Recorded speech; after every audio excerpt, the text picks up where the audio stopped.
A couple questions. One, can you confirm that President Hill talks with the big three automakers today, speaking about potentially delaying tariffs? I can confirm, and I'm glad that you asked because the president sent me out here with a statement directly from him on this. I saw it was reported earlier today by Bloomberg News, and he wanted me to share this with all of you.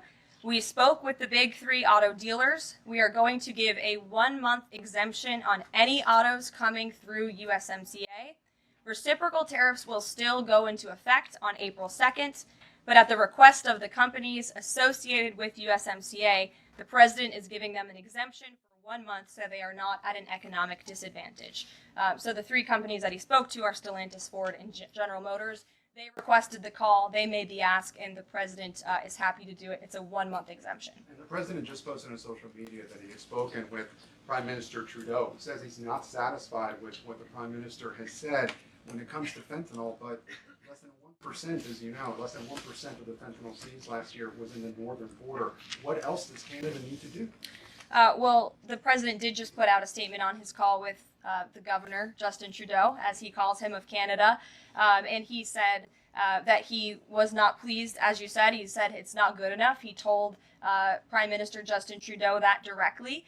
The call ended in a somewhat friendly manner, as the president said, but he's not going to stop standing up for the American people. And to answer your question directly when it comes to fentanyl, for the last 4 years, unfortunately, our neighbors to the north and the south, Canada and Mexico respectively, have allowed America to be a dumping ground, not just for illegal aliens, but for illegal, poisonous, deadly fentanyl, which is now the #1 killer of young people in this country aged 18 to 34.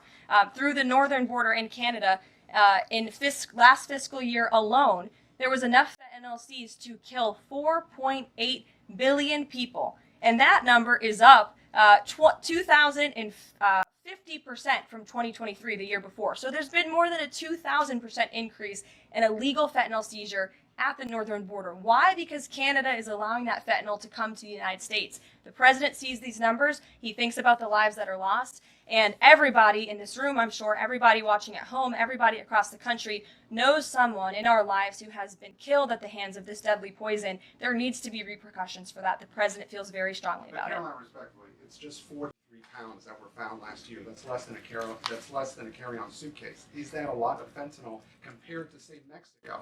The vast majority of the fentanyl is brought in through Mexico, not Canada. So what else does Canada need to do? Well, I just told you. Last year alone, there was a 2,000% increase in illegal fentanyl.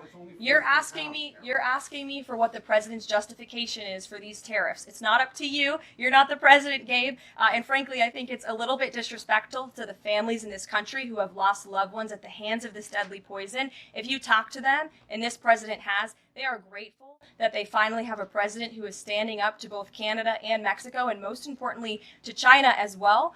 The president added an additional 10% tariff on China because this deadly poison is being produced in that country. It's being distributed through our neighbors, and there needs to be consequences.